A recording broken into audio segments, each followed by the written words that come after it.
LLB Audiobook presents The Picture of Dorian Gray by Oscar Wilde. Chapter 5. For some reason or other, the house was crowded that night, and the fat Jew manager who met them at the door was beaming from ear to ear with an oily, tremulous smile. He escorted them to their box with a sort of pompous humility, waving his fat, jeweled hands and talking at the top of his voice. Dorian Gray loathed him more than ever. He felt as if he had come to look for Miranda and had been met by Caliban. Lord Henry, upon the other hand, rather liked him. At least he declared he did, and insisted on shaking him by the hand, and assured him that he was proud to meet a man who had discovered a real genius and gone bankrupt over Shakespeare. Hallward amused himself with watching the faces in the pit. The heat was terribly oppressive, and the huge sunlight flamed like a monstrous dahlia with petals of fire. The youths in the gallery had taken off their coats and waistcoats and hung them over the side. They talked to each other across the theater and shared their oranges with the tawdry painted girls who sat by them. Some women were laughing in the pit. Their voices were horribly shrill and discordant. The sound of the popping of corks came from the bar. "What a place to find one's divinity in," said Lord Henry. "Yes," answered Dorian Gray. "it was here I found her, and she is divine beyond all living things. When she acts, you will forget everything. These common people here, with their coarse faces and brutal gestures, become quite different when she is on the stage. They sit silently and watch her. They weep and laugh as she wills them to do. She makes them as responsive as a violin. She spiritualizes them, and one feels that they are of the same flesh and blood as oneself." "Oh, I hope not," murmured Lord Henry, who was scanning the occupants of the gallery through his opera glass. "Don't pay any attention to him, Dorian," said Hallward. "I understand what you mean, and I believe in this girl. Anyone you love must be marvelous, and any girl that has the effect you describe must be fine and noble. To spiritualize one's age, that is something worth doing. If this girl can give a soul to those who have lived without one, if she can create the sense of beauty in people whose lives have been sordid and ugly, if she can strip them of their selfishness and lend them tears for sorrows that are not their own, she is worthy of all your adoration. Worthy of the adoration of the world. This marriage is quite right. I did not think so at first, but I admit it now. God made Sybil Vane for you. Without her, you would have been incomplete." "Thanks, Basil. Answered Dorian Gray, pressing his hand. I knew that you would understand me. Harry is so cynical, he terrifies me. But here is the orchestra. It is quite dreadful, but it only lasts for about 5 minutes. Then the curtain rises, and you will see the girl to whom I am going to give all my life, to whom I have given everything that is good in me."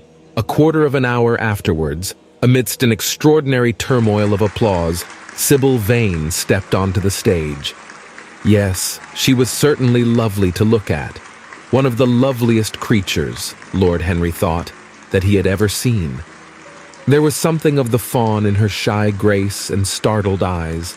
A faint blush, like the shadow of a rose in a mirror of silver, came to her cheeks as she glanced at the crowded, enthusiastic house. She stepped back a few paces, and her lips seemed to tremble. Basil Hallward leaped to his feet and began to applaud. Dorian Gray sat motionless, gazing on her like a man in a dream. Lord Henry peered through his opera glass, murmuring, "Charming, charming." The scene was the hall of Capulet's house, and Romeo, in his pilgrim's dress, had entered with Mercutio and his friends. The band, such as it was, struck up a few bars of music, and the dance began. Through the crowd of ungainly, shabbily dressed actors, Sybil Vane moved like a creature from a finer world. Her body swayed as she danced, as a plant sways in the water. The curves of her throat were like the curves of a white lily. Her hands seemed to be made of cool ivory. Yet she was curiously listless. She showed no sign of joy when her eyes rested on Romeo. the few lines she had to speak. Good pilgrim, you do wrong your hand too much, which mannerly devotion shows in this. For saints have hands that pilgrims' hands do touch, and palm to palm is holy palmer's kiss. With the brief dialogue that follows, were spoken in a thoroughly artificial manner. The voice was exquisite, but from the point of view of tone, it was absolutely false. It was wrong in color. It took away all the life from the verse. It made the passion unreal. Dorian Gray grew pale as he watched her.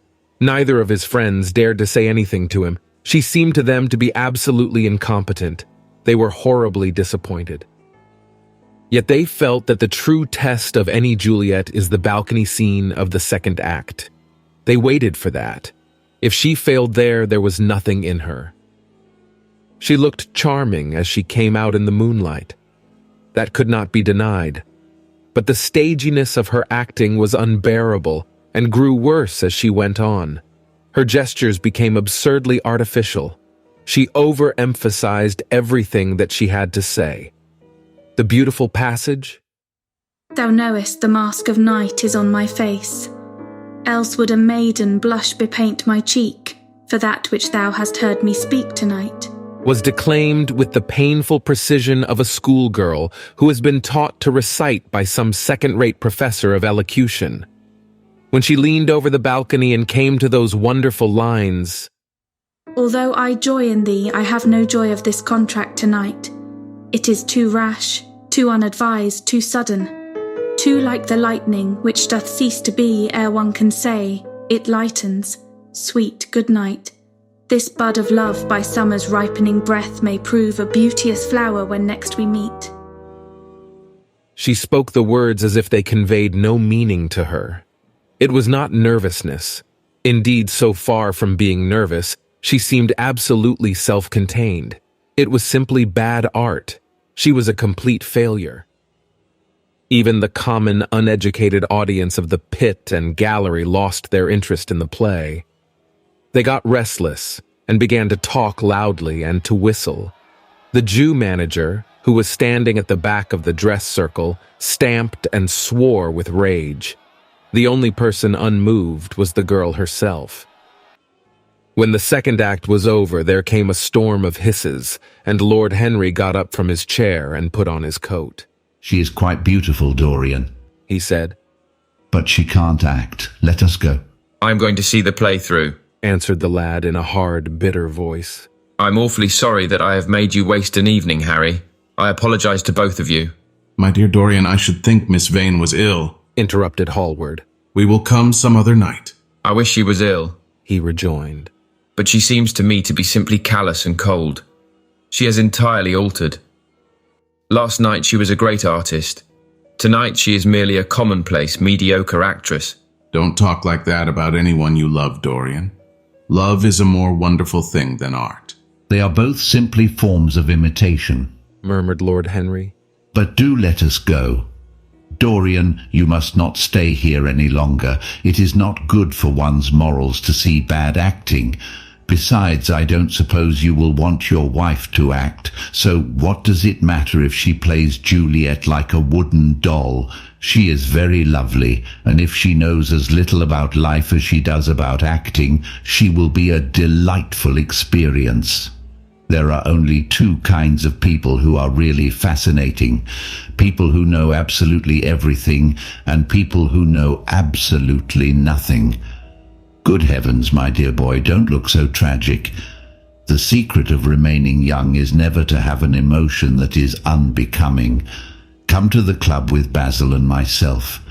We will smoke cigarettes and drink to the beauty of Sybil Vane. She is beautiful. What more can you want? Please go away, Harry, Cried the lad. I really want to be alone. Basil, you don't mind my asking you to go? Can't you see that my heart is breaking? The hot tears came to his eyes. His lips trembled, and rushing to the back of the box, he leaned up against the wall, hiding his face in his hands. Let us go, Basil, said Lord Henry with a strange tenderness in his voice, and the two young men passed out together. A few moments afterwards, the footlights flared up, and the curtain rose on the third act. Dorian Gray went back to his seat. He looked pale and proud and indifferent. The play dragged on and seemed interminable. Half of the audience went out, tramping in heavy boots and laughing. The whole thing was a fiasco.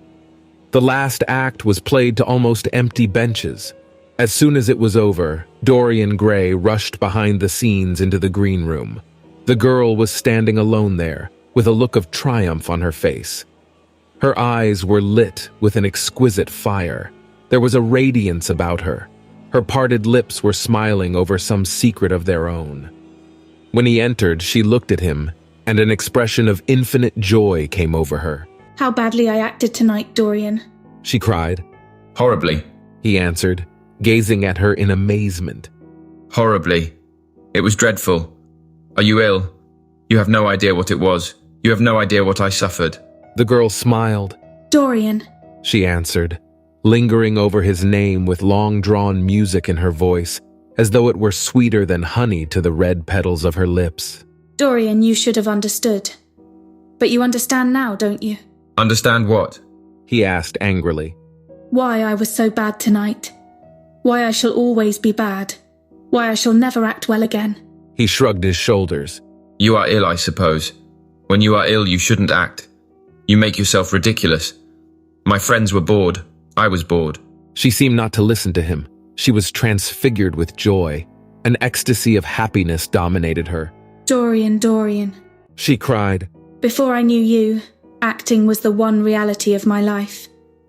It was only in the theatre that I lived. I thought that it was all true. I was Rosalind one night and Portia the other. The joy of Beatrice was my joy, and the sorrows of Cordelia were mine also.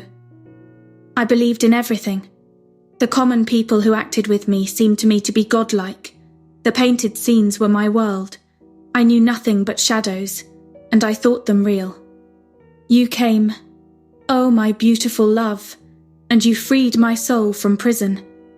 You taught me what reality really is. Tonight, for the first time in my life, I saw through the hollowness, the sham, the silliness of the empty pageant in which I had always played. Tonight, for the first time, I became conscious that the Romeo was hideous and old and painted, that the moonlight in the orchard was false, that the scenery was vulgar, and that the words I had to speak were unreal, were not my words, not what I wanted to say. You had brought me something higher, something of which all art is but a reflection. You have made me understand what love really is. My love, my love. I am sick of shadows. You are more to me than all art can ever be. What have I to do with the puppets of a play? When I came on tonight, I could not understand how it was that everything had gone from me. Suddenly it dawned on my soul what it all meant. The knowledge was exquisite to me. I heard them hissing and I smiled. What should they know of love? Take me away, Dorian. Take me away with you where we can be quite alone. I hate the stage. I might mimic a passion that I do not feel, but I cannot mimic one that burns me like fire. Oh, Dorian, Dorian, you understand now what it all means.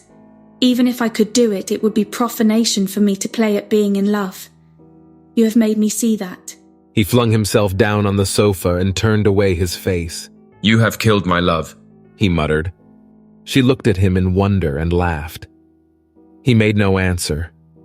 She came across to him and stroked his hair with her little fingers. She knelt down and pressed his hands to her lips. He drew them away, and a shudder ran through him. Then he leaped up and went to the door. Yes, he cried. You have killed my love. You used to stir my imagination. Now you don't even stir my curiosity. You simply produce no effect. I loved you because you were wonderful, because you had genius and intellect, because you realized the dreams of great poets and gave shape and substance to the shadows of art. You have thrown it all away. You are shallow and stupid. My God, how mad I was to love you. What a fool I have been. You are nothing to me now. I will never see you again. I will never think of you. I will never mention your name. You don't know what you were to me once. Why once? Oh, I can't bear to think of it.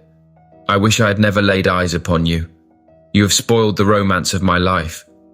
How little you can know of love if you say it mars your art. What are you without your art? Nothing. I would have made you famous, splendid, magnificent. The world would have worshipped you, and you would have belonged to me. What are you now? A third-rate actress with a pretty face. The girl grew white and trembled. She clenched her hands together and her voice seemed to catch in her throat. You are not serious, Dorian, she murmured. You are acting. Acting? I leave that to you. You do it so well, he answered bitterly. She rose from her knees and with a piteous expression of pain in her face, came across the room to him. She put her hand upon his arm and looked into his eyes. He thrust her back. Don't touch me, he cried. A low moan broke from her, and she flung herself at his feet and lay there like a trampled flower. Dorian, don't leave me, she whispered. I am so sorry I didn't act well. I was thinking of you all the time. But I will try, indeed, I will try. It came so suddenly across me, my love for you. I think I should never have known it if you had not kissed me. If we had not kissed each other. Kiss me again, my love. Don't go away from me. I couldn't bear it. Can't you forgive me for tonight? I will work so hard and try to improve. Don't be cruel to me because I love you better than anything in the world. After all, it is only once that I have not pleased you. But you are quite right, Dorian. I should have shown myself more of an artist. It was foolish of me, and yet I couldn't help it. Oh, don't leave me, don't leave me. A fit of passionate sobbing choked her. She crouched on the floor like a wounded thing, and Dorian Gray, with his beautiful eyes, looked down at her, and his chiseled lips curled in exquisite disdain. There is always something ridiculous about the passions of people whom one has ceased to love. Sybil Vane seemed to him to be absurdly melodramatic. Her tears and sobs annoyed him. I am going, he said at last in his calm, clear voice. I don't wish to be unkind, but I can't see you again. You have disappointed me. She wept silently and made no answer, but crept nearer to him. Her little hands stretched blindly out and appeared to be seeking for him. He turned on his heel and left the room. In a few moments he was out of the theater. Where he went to, he hardly knew. He remembered wandering through dimly lit streets with gaunt, black-shadowed archways and evil-looking houses. Women with hoarse voices and harsh laughter had called after him. Drunkards had reeled by cursing and chattering to themselves like monstrous apes. He had seen grotesque children huddled upon doorsteps and had heard shrieks and oaths from gloomy courts. When the dawn was just breaking, he found himself at Covent Garden. Huge carts filled with nodding lilies rumbled slowly down the polished, empty street. The air was heavy with the perfume of the flowers, and their beauty seemed to bring him an anodyne for his pain. He followed into the market and watched the men unloading their wagons. A white-smocked carter offered him some cherries. He thanked him, wondered why he refused to accept any money for them, and began to eat them listlessly. They had been plucked at midnight, and the coldness of the moon had entered into them. A long line of boys carrying crates of striped tulips and of yellow and red roses defiled in front of him, threading their way through the huge jade-green piles of vegetables. Under the portico with its gray, sun-bleached pillars loitered a troop of draggled, bareheaded girls, waiting for the auction to be over. After some time, he hailed a hansom and drove home. The sky was pure opal now, and the roofs of the houses glistened like silver against it. As he was passing through the library towards the door of his bedroom, his eye fell upon the portrait Basil Hallward had painted of him. He started back in surprise, and then went over to it and examined it. In the dim, arrested light that struggled through the cream-colored silk blinds, the face seemed to him to be a little changed. The expression looked different. One would have said that there was a touch of cruelty in the mouth. It was certainly curious. He turned round and, walking to the window, drew the blinds up. The bright dawn flooded the room and swept the fantastic shadows into dusky corners where they lay shuddering. But the strange expression that he had noticed in the face of the portrait seemed to linger there, to be more intensified even. The quivering, ardent sunlight showed him the lines of cruelty round the mouth as clearly as if he had been looking into a mirror after he had done some dreadful thing. He winced, and taking up from the table an oval glass framed in ivory cupids that Lord Henry had given him, he glanced hurriedly into it. No line like that warped his red lips. What did it mean? He rubbed his eyes and came close to the picture and examined it again. There were no signs of any change when he looked into the actual painting, and yet there was no doubt that the whole expression had altered. It was not a mere fancy of his own. The thing was horribly apparent. He threw himself into a chair and began to think. Suddenly there flashed across his mind what he had said in Basil Hallward's studio the day the picture had been finished. Yes, he remembered it perfectly. He had uttered a mad wish that he himself might remain young and the portrait grow old, that his own beauty might be untarnished, and the face on the canvas bear the burden of his passions and his sins, that the painted image might be seared with the lines of suffering and thought, and that he might keep all the delicate bloom and loveliness of his then just conscious boyhood. Surely his prayer had not been answered. Such things were impossible. It seemed monstrous even to think of them. And yet, there was the picture before him, with the touch of cruelty in the mouth. Cruelty. Had he been cruel? It was the girl's fault, not his. He had dreamed of her as a great artist, had given his love to her because he had thought her great. Then she had disappointed him. She had been shallow and unworthy. And yet, a feeling of infinite regret came over him as he thought of her lying at his feet sobbing like a little child. He remembered with what callousness he had watched her. Why had he been made like that? Why had such a soul been given to him? But he had suffered also. During the 3 terrible hours that the play had lasted, he had lived centuries of pain, eon upon eon of torture. His life was well worth hers. She had marred him for a moment, if he had wounded her for an age. Besides, women were better suited to bear sorrow than men. They lived on their emotions. They only thought of their emotions. When they took lovers, it was merely to have someone with whom they could have scenes. Lord Henry had told him that, and Lord Henry knew what women were. Why should he trouble about Sybil Vane? She was nothing to him now. But the picture, what was he to say of that? It held the secret of his life and told his story. It had taught him to love his own beauty. Would it teach him to loathe his own soul? Would he ever look at it again? No. It was merely an illusion wrought on the troubled senses. The horrible night that he had passed had left phantoms behind it. Suddenly there had fallen upon his brain that tiny scarlet speck that makes men mad. The picture had not changed. It was folly to think so. Yet it was watching him, with its beautiful marred face and its cruel smile. Its bright hair gleamed in the early sunlight. Its blue eyes met his own. A sense of infinite pity, not for himself, but for the painted image of himself, came over him. It had altered already and would alter more.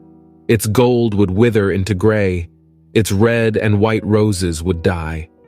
For every sin that he committed, a stain would fleck and wreck its fairness. But he would not sin. The picture, changed or unchanged, would be to him the visible emblem of conscience. He would resist temptation. He would not see Lord Henry anymore, would not at any rate listen to those subtle poisonous theories that in Basil Hallward's garden had first stirred within him the passion for impossible things. He would go back to Sybil Vane, make her amends, marry her, try to love her again. Yes, it was his duty to do so. She must have suffered more than he had. Poor child. He had been selfish and cruel to her. The fascination that she had exercised over him would return. They would be happy together. His life with her would be beautiful and pure.